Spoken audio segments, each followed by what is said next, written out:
Welcome back to another technical video. Today we're going to be going through your question, answering it, and hopefully getting you to that solution. Guys, remember to stay just a little bit crazy just like me and get through to that resolution. Now, let's get started.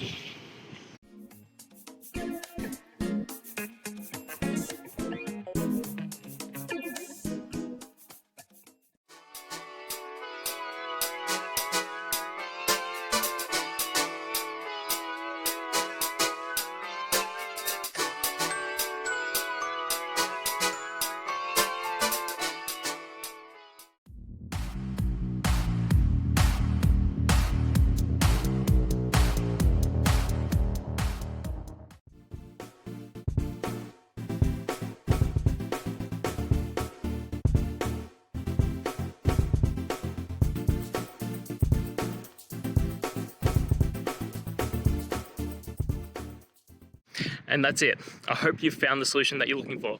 If you did, please hit subscribe. I'd really appreciate it. And until the next time that you need technical help, I hope you have a good one. Cheers.